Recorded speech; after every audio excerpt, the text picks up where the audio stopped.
Welcome to Conversations on Leadership with Dr. Dave.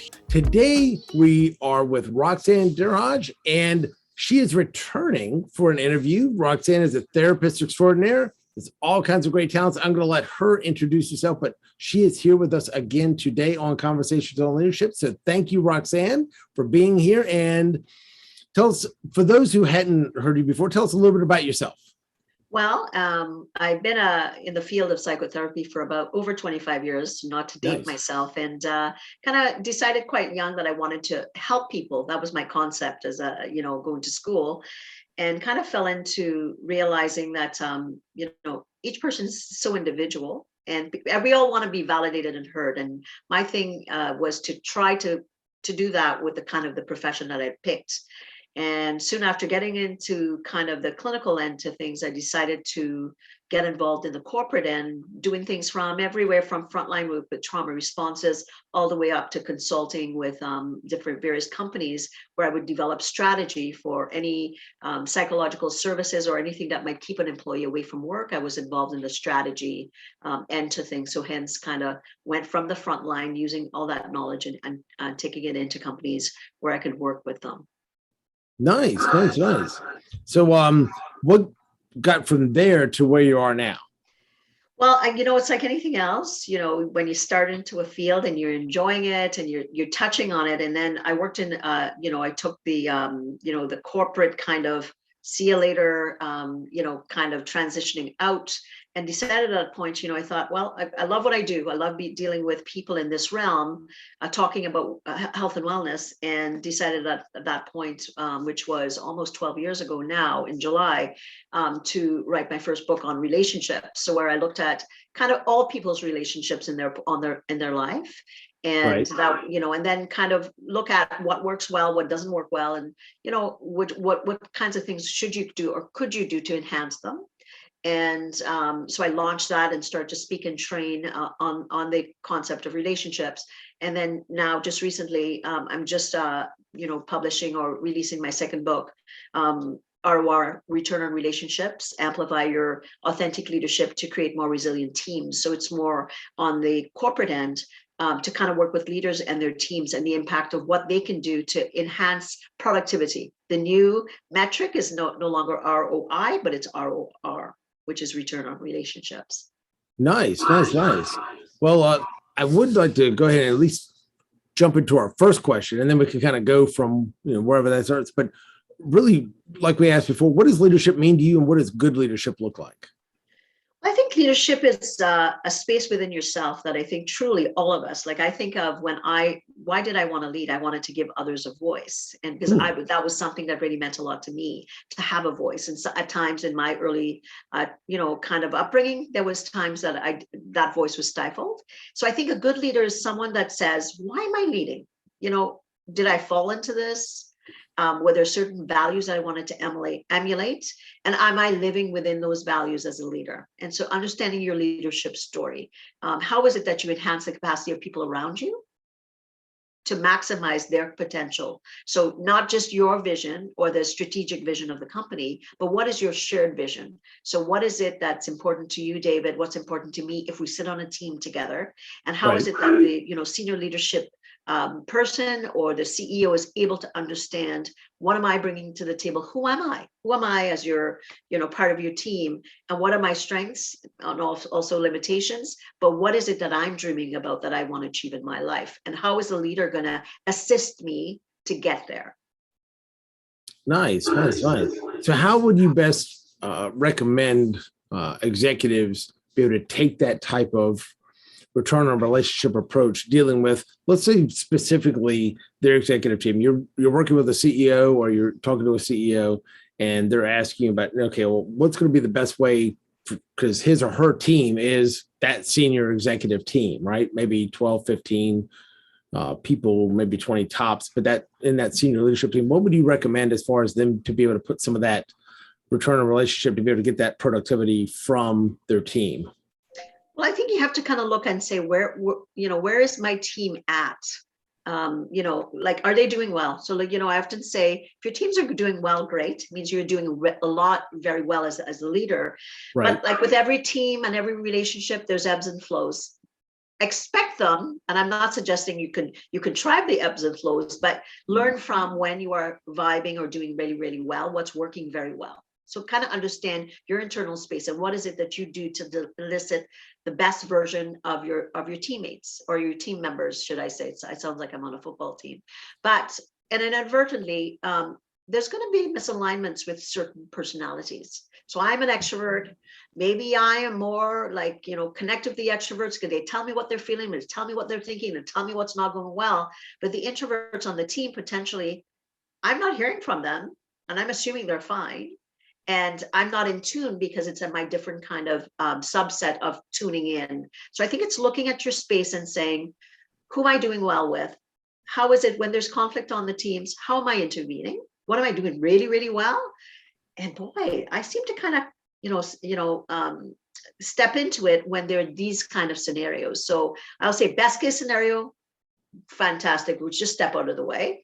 Right. Kind of in the middle, what is it that you need to learn? And the ones that boy, I also seem to have to do cleanup in aisle 10 around this. These are the areas that I would say to a leader, this is where the awareness piece that I talk about in my book is, how is it that I'm going inside myself as the leader to understand what are my superpowers and what are the areas that I really, really need to enhance so that I can better meet those individuals that I think might be diametrically opposed or different to me.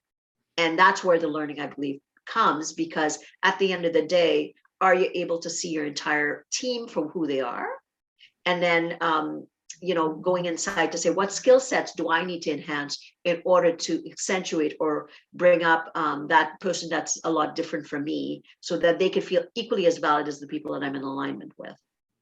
Oh, I would agree with that 100%. One of the things that, and I know we've talked about this before, but one of the things I know I do with teams and workshops is like, I laugh how you were talking about you being an extrovert, you might connect with the extroverts, and then you see the introverts kind of there, and they're like, you just assume that they're on board and they're happy and they didn't say anything. So they must be in agreement. And I laugh because one of the big things that we talk about with, if you look at it from a behavioral model, more specifically, you've got a lot of folks that are, maybe a lot of people familiar with this. So maybe somebody who's a high D or high I, they're, like I said, they're the more fast paced, people and task oriented. They're the extroverts, right? They're, like you said, they're the ones. And when you have folks that are really that high steadiness, right? That slow paced people person, they have to take some time to be able to actually process the information, especially if you're doing a team meeting and you didn't give them an agenda a day or two before, you didn't tell them what was coming up. It makes them feel so awkward when you call them out just to something that you wouldn't think twice about doing. Hey, Roxanne, what do you think about X, Y, and Z? What's your thoughts on that?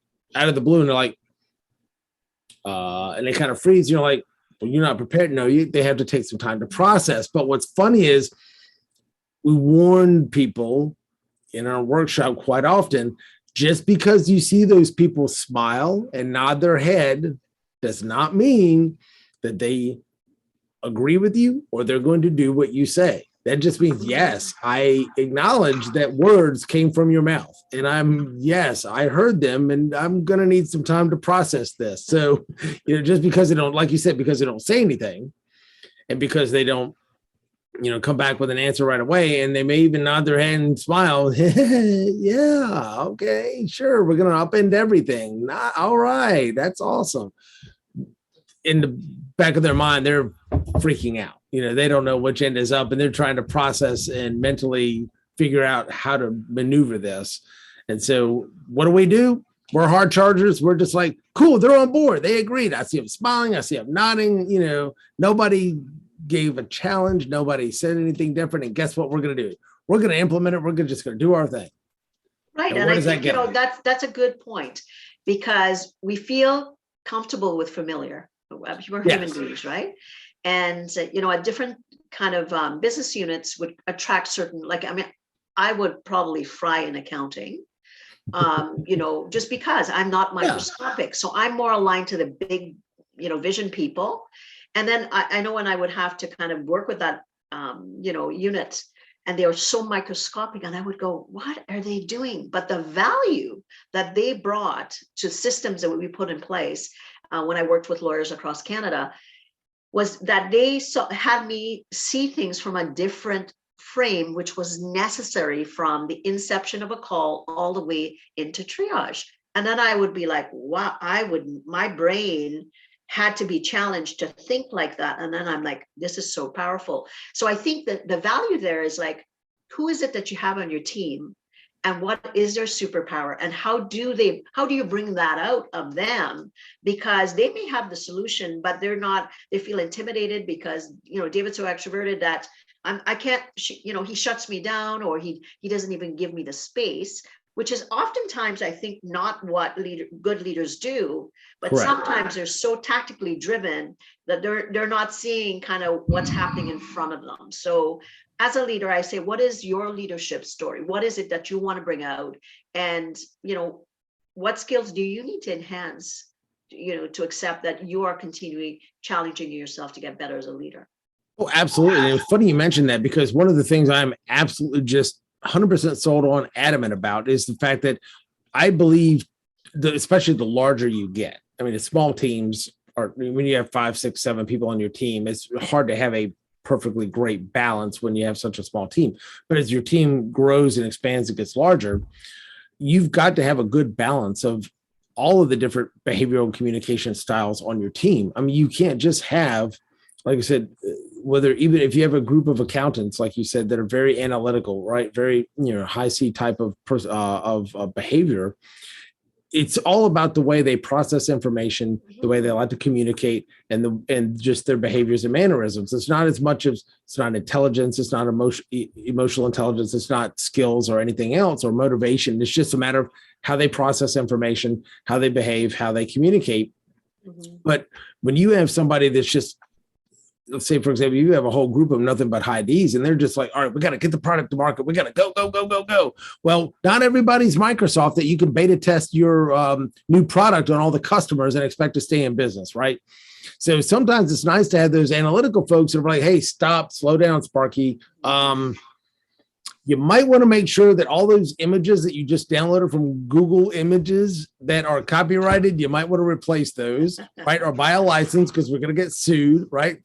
You do understand that, like, that term that you like so much is already already trademarked, so we're going to get sued over that, right? So those analytical people they can save you. Really, I mean, for no other reason. I mean, they can absolutely save your save everything. But same thing, if you've got a lot of people that are obsessing over the details all the time, at some point it's like you got to execute, right? So you have to have that balance of all the different styles to be able to really have a supercharged, effective team to be productive. And probably one of the biggest tenets for me, and I want to get your thoughts on it when we come back to the next segment, is got a couple tenets that I like to, working with teams on, is that there is no good or bad style, right? We're all a blend of all of them, right? How we communicate, right? No matter how little that blend might be, even if you're like, hey, I'm really extroverted and I'm big picture and I'm not that microscopic, I'm not analytical, but you're analytical enough that if somebody explains it to you, oh, okay,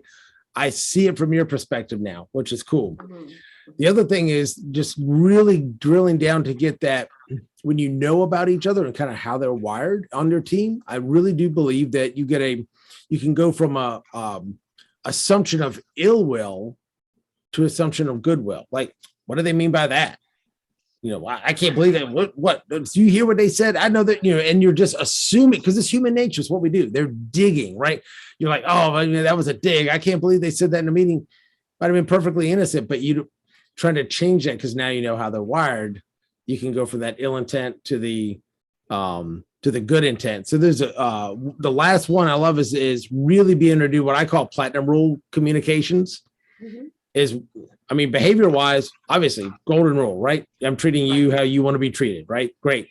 But if I communicate with you how I want to be communicated with, mm-hmm. I might just come. I mean, that doesn't work. Everyone wants to be treated, kindly and with respect. And so do I, so I'm going to treat you how I want to be treated. Great. But if I communicate with you how I want to be communicated with, I'm just going to show up and vomit 3 bullet points on you and blah, blah, blah, blah, blah, and walk out the door. Of course, rapid fire. Of course, you're going to intimidate people. Of course, it's going to put them off. You have to meet them where they are and really be able to adapt what you're doing and still be, not being disingenuous, but be able to meet them halfway where they are to be able to really, I think, effectively bridge that gap. But I want to get your thoughts on it when we come back from the break. Okay. Absolutely. All right. So we're going to go and take our first break here on Conversations on Leadership with Dr. Dave. See you back in just a few.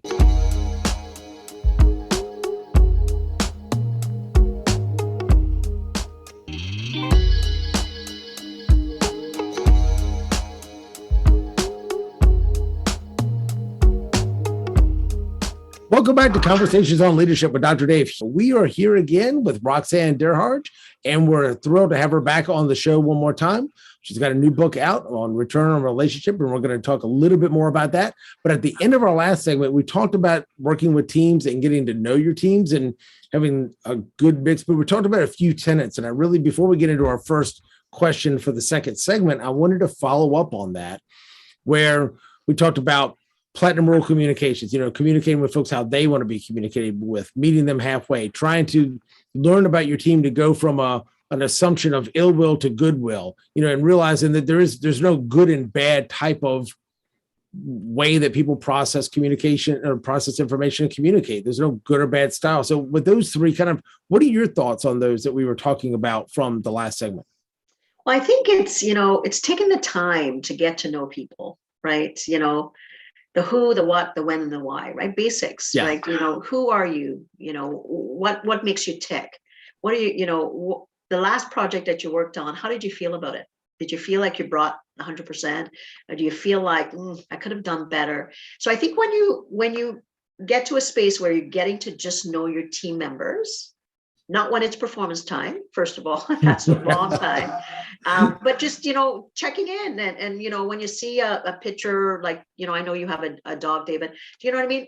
Asking a little bit about him and, what's going on with him or what's going on in your community or, kind of what is your life other than business? Not that I'm saying, and this is oftentimes people say, well, aren't I crossing a line? No, you're just getting to know the person. What's important to them? What are they looking forward to achieving outside of work a year from now? Those types of things. And I think what happens is after a while, they see you as being real as well as the leader. They're thinking, well, I wonder what's going on in Roxanne's life and what's kind of keeping her up at night. Like, why does she seem to be stressing so much about this or whatever? And I think when we get to that point, like, they always say this term that we don't leave job, we leave, leaders or managers. It's so true. And I can think of myself in my career. I stayed sometimes a whole lot longer, because I really, really liked who I worked for.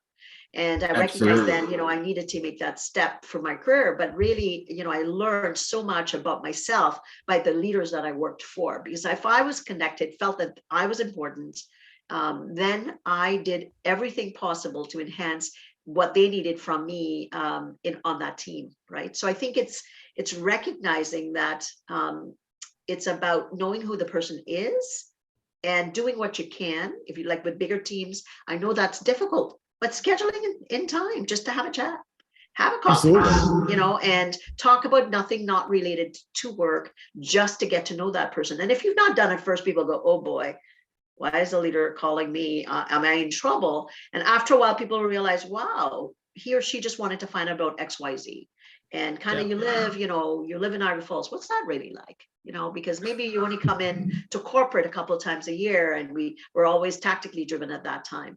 And then after a while, then of course, we all need psychological safety, right? Which is, I know that whatever I'm going to bring forward is going to be met in a space that's going to say, it may be the poorest idea, but at least I know I can bring it forward. Or if I made a mistake, right, to be able to say, I need to learn, or boy, I really missed the mark on that, to be able to work collaboratively with my team or with my leader to bring it forward. If not, and people are not feeling like they can be trusting of that environment, you're not going to get 100% productivity because they're going to be guarded oftentimes. So I think the who, what, when, and whys.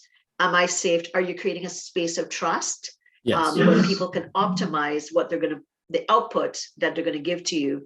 And who is that person really just as a person outside of the office? Oh, I agree with 100%. One of the things is you're never going to get your best ideas. And, when people don't have that sense of safety. And it doesn't take many times in a conference room when you watch somebody else given a suggestion and they get smacked down quick. You're like, better than me. Yeah, I you're know like, what not to wow, do. thank God I didn't say that. And I've sat on so many boards over my career. And I remember, sitting on certain boards, kind of financial sector boards. And you can see, the straddling for position and who says what and who's going to take that person down a notch. And because that's what was my role, to kind of see the boards. And you could see the environments that were unsafe. People were just positioning to not kind of look bad, but you weren't getting what you needed out of them. And then you looked at other places that you could kind of, it's a kind of a litmus test, right, David? You're kind of go, wow, this feels kind of nice. And then you're like, you're hearing every possibility. It's like true brainstorming. We were like, wow, I can't believe we just got all those suggestions. Probably about 75 of them, not so good. But when you whittle down to those true, say 10% that's left at the end, that's because everybody have used their creative power, because they can drop their guard, they can bring who they are, and then you come up with these amazing solutions for things. So I think that's, in what I often say to leaders and their teams, what role are you playing in listening that from each and every person on your team, right? Absolutely. Don't try to get information from other people. You might, but what responsibility are you taking for getting that information that you need to move things on that much further? Oh, 100%. That's the thing. If you don't get that information, when you're talking about senior executive teams for, large companies, that's a lot of money sitting in that room during that meeting. And you're not getting your money's worth if everyone's just like, I'm just going to keep my head under the radar and just try not, the boss is playing whack-a-mole, or this other guy who's trying to, jockey ahead for position is playing whack-a-mole. I'm just going to kind of keep my head down so I don't get smacked. And that's not bringing your A game. And sometimes you can see it play out, right? Based on, business development, right? Like you said, the extroverted, tactically driven person that always likes to hear themselves. And, and when senior leadership gives those people the kudos versus recognizing that they need to have other people in the room, give them as much kudos as well. Think about what a disservice you are by not recognizing other people that have done equally as much, but they're not the type that wants the front and center, right? So I think that it's all those it's like the moving plates at the circus, right? You're kind of moving it, but it's your job. That's your high level. It's your job to look at that and say, how is it that I'm being instrumental to bringing out the best in each person as best as possible? Absolutely. And here's the thing, as we talked about before we started recording, just even simple things like, hey, here's the ideas that we're going to be asking about coming up with ahead of time, send it out a couple of days in advance to a lot of your folks that are more introverted, that are more of the kind of high S, slow paced people person that really needs a little bit of time to process. If you give them the time to process and they start answering, be quiet and let them answer, because the thing is, it might take them time to produce a thoughtful response, but that's what they're going to give you, is a very thoughtful response. And so you're going to get some of your best ideas and answers, maybe not that immediate like you particularly want, but if you prep them ahead of time and they can really put the time into thinking about it, a couple of days beforehand, they can show up with some of those ideas. And you're right. That way, you as the senior, as the CEO, for example, play more of a facilitator, because once you give your opinion, you need to be the last to give your opinion, because once you give your opinion, everyone's on like, okay, that's what I need to go with. Right.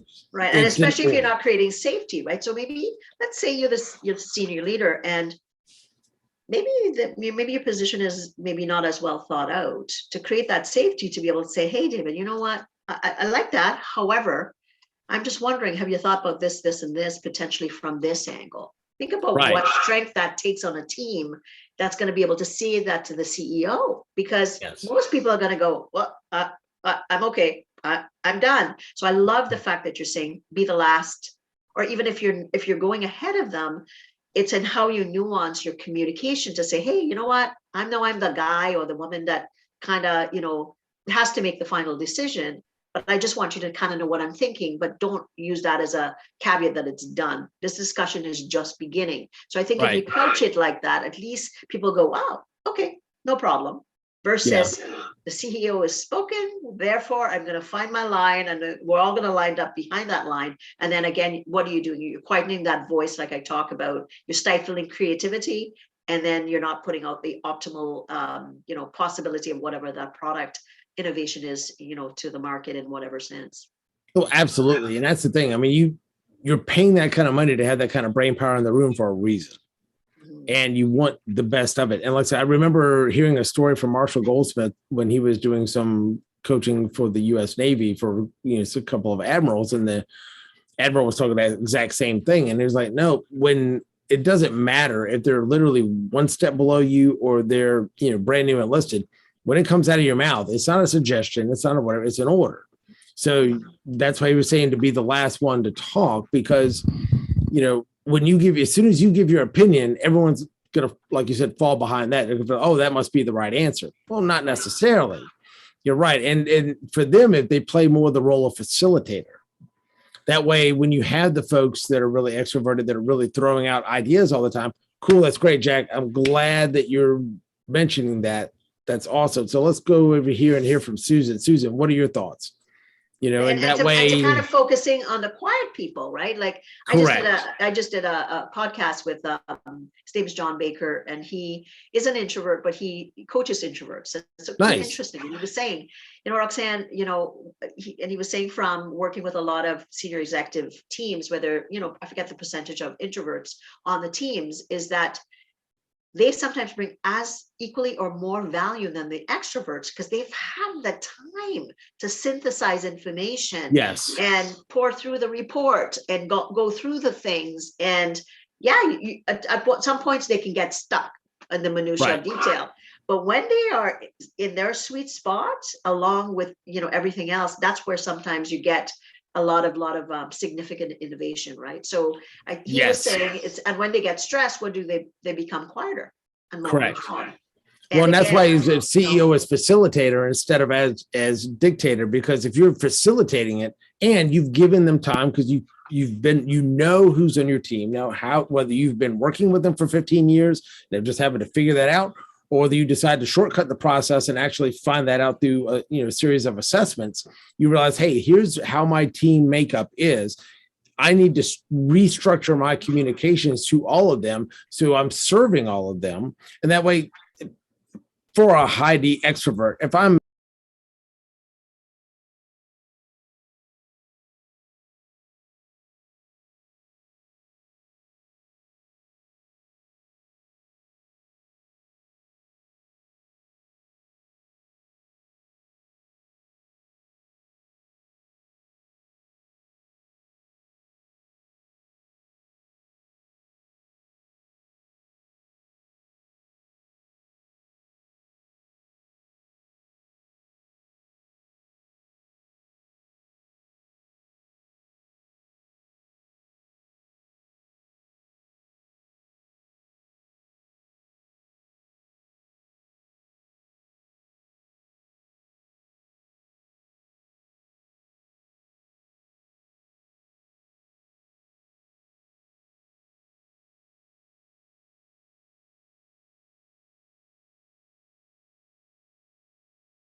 See you in a bit.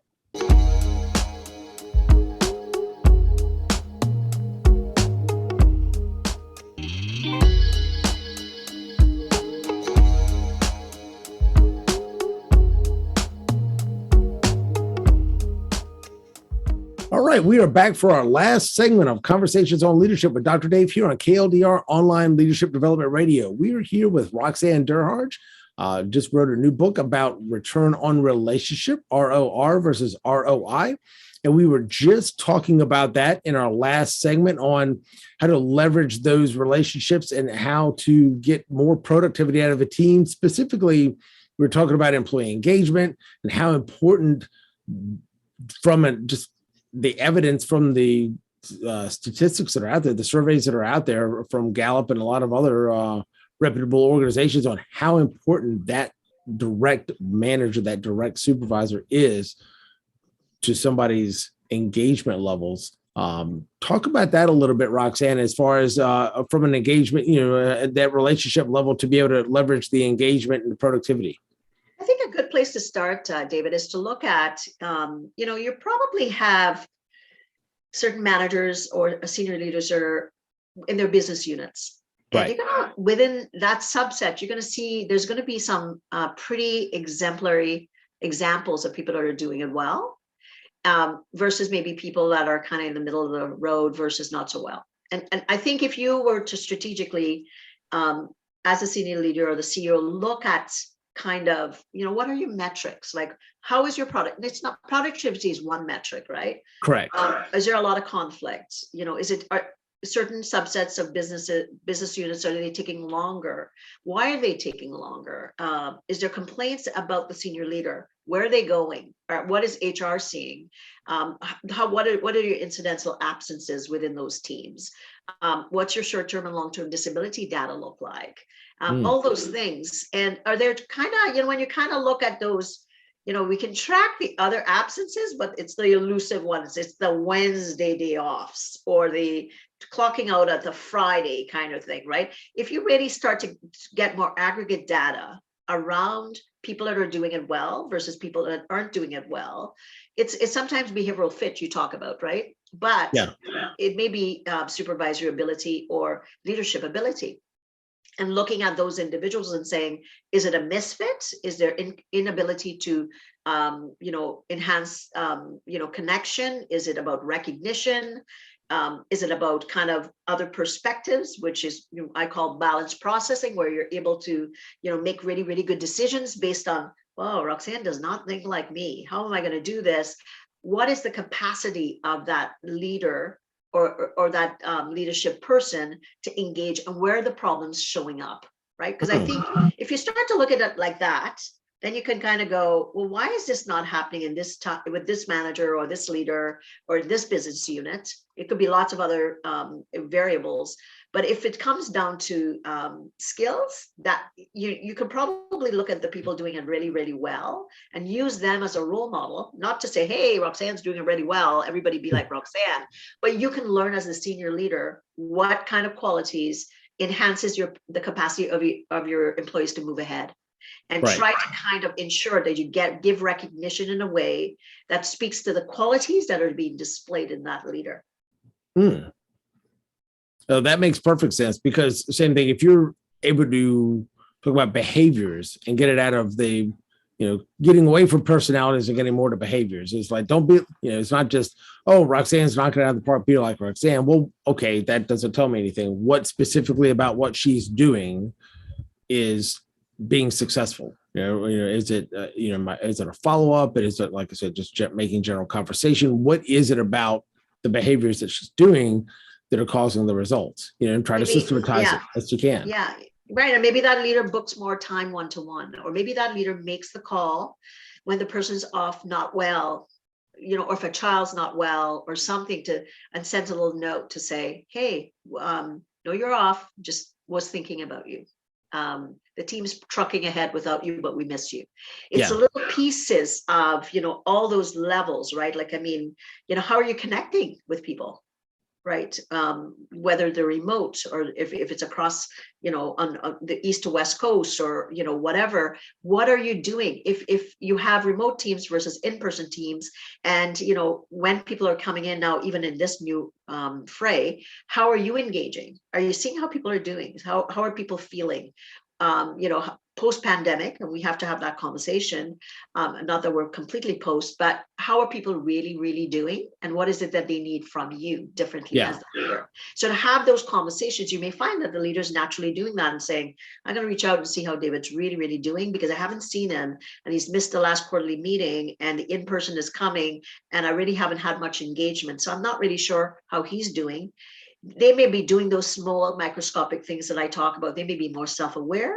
So in turn, if they're more self-aware, they're able to recognize who's in front of them, what is it that a person needs, and or maybe they're just kind of the type that likes to be left alone, so long as they're functioning. But you're able to recognize that and you let them be. So I think it's like a moving kind of process, right? And business, obviously, you're looking at internally what's going on. What's your SWOT analysis within your team, and what's the SWOT analysis with the macro, with the business? That person may be kind of really, really, refining. But ultimately, I think what they may be doing better is creating safety or trust that allows the optimal functioning within that team. And if it's skill development, they're aware it's skill development versus saying it's that, well, it's because he or she's not good at this. Right. And giving them the help, like giving them the support, getting them the online training ahead of time versus, kind of when any of us don't feel so competent, what happens? Our self-esteem drops. We get a bit more invisible, and those types of things that we start, disconnecting and showing people what we're really good at. So I think it's that I often say, what's the pulse of each and every person? And if the leader is doing that, which is a lot of work if you have 20 people, by the way, like a bigger team, but it means that you're busy. And then once you get that snowball going, the momentum continues to happen versus, oh, geez, it's quarterly meeting. I haven't talked to 5 people on my team. I got to get out to them. And then it becomes contrived them versus very, very kind of natural and organic. No, I would agree with that 100%. And I think you need to, with all the techniques and tactics that you were talking about, a lot of them you need to, some are more advanced and some are more basic. I'll give you a perfect example. If you've got a good relationship with all your team and you're engaged and they're engaged and you've got that, I've got you, they know you have their back and vice versa. And that's the one thing about creating psychological safety. If they know that as a leader, you have their back, regardless, you're in good shape. Now, one of the things that you had mentioned is, and I remember this from my time in the fire department, where if they're out sick, you may genuinely care about them and you may genuinely want to, hey, I'm thinking about you. I hope things are well, blah, blah, blah. But if they haven't built up the trust, if they're still skeptical about the organization or the team or you as a leader, then all of a sudden sick leave is a benefit or PTO is a benefit. I took that because I needed it. And now you're checking up on me like you don't trust me. You're checking up on me like I'm doing something wrong. You know what I mean? So, I mean, there's so many, this goes back to that intent of ill will versus goodwill. You have goodwill maybe to check up on them to make sure they're doing okay. You're really, truly thinking about them. But if you haven't spent the time, you haven't invested in that relationship, to get the return, then when you reach out, something like that, it'll be taken with that assumption of ill will, like, they don't trust me. They're trying to check up on me. What is it now? I'm not able to take my sick leave because they're going to be, making sure that I'm actually sick versus, it could be a mess. I know one organization here locally, it's a nonprofit, and they're actually looking at completely redoing their leave because of that one reason. They have sick leave and they have vacation, and they're looking to go to just a pot of PTO. Where if somebody wants to take a mental health day, the end result is this: if somebody needs to, I need to take a day, right?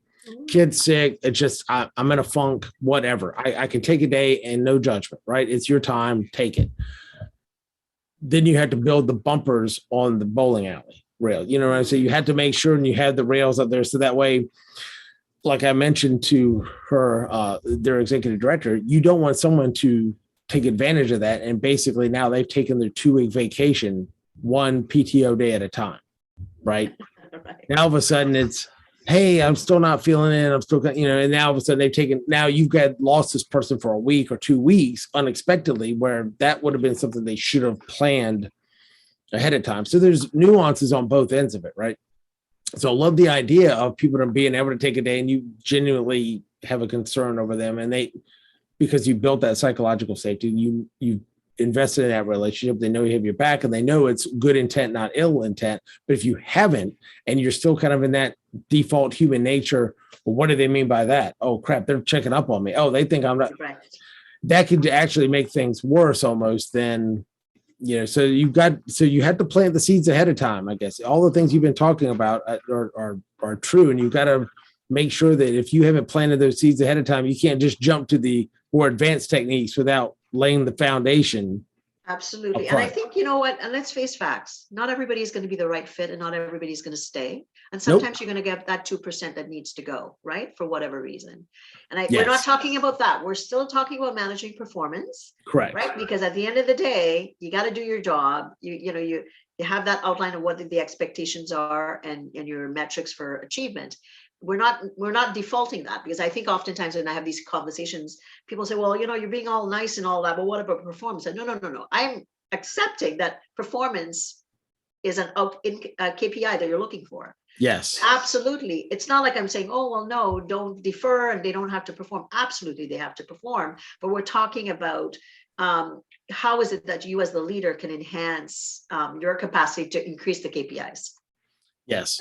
Well, and it's funny you mentioned that, and this is an average across all industries. So, hopefully if you are a really good manager, a really good leader, you've done the work and you've invested in the relationships that you don't have this issue. But across the board, you've got, actively engaged people that they're all into it. They're bought in, they're 100%. They're giving that extra effort. You've got your clock punchers.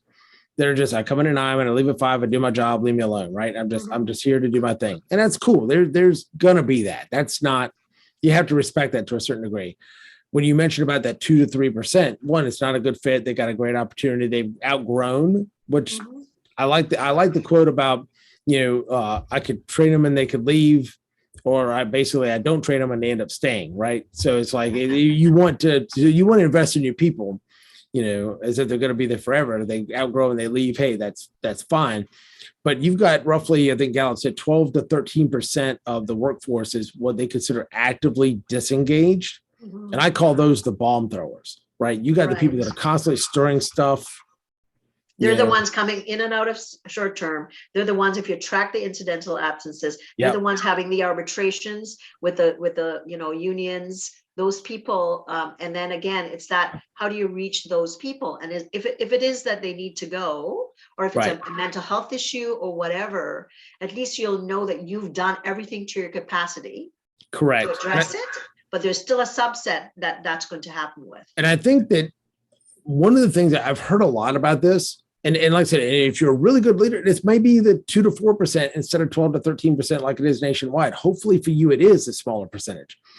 But I remember, I think it was, correct me if I'm wrong, I think it was Jack Welch that always talked about, hey, we basically cut the bottom 10%, every year out of our stuff. Well, if you're on average, and it's varied throughout the last 30, 40, 50 years, but if anywhere from 12 to 13 or 15% of your organization is actively disengaged, I hate this place, I hate coming to work, blah, blah, blah, talking trash, spreading rumors, the bomb throwers, right? The ones that are really stirring crap everywhere. Yeah. Why would you not want to get rid of those people to a certain degree? I mean, you know what I mean? That's one of those, if you're not happy here, either just I'm not engaged at all, and just stop the bomb throwing and just come in and clock out and just be happy and just go. If not, find somewhere else. If it's that bad that you got to stir that much hate and discontent when you're here, leave. And so that correlates to that. Get them the right help. Yes, right. It's something really, and oftentimes in the employee assistance programs, 65% of people are struggling with relationship stuff. Yes. So if it's something, make sure you have the right supports to get those people. But if it's more on the extreme mental health concerns, where somebody needs something different, ensure that your benefits addresses that concern, for those individuals. But again, I think it's the people that you're not, there's not any of those major concerns, And we call that Correct. presenteeism, which they show up, you never miss a day of work, where you're getting about 65% productivity. And what is the cost based on your average employee? Let's say they make 60,000 a year.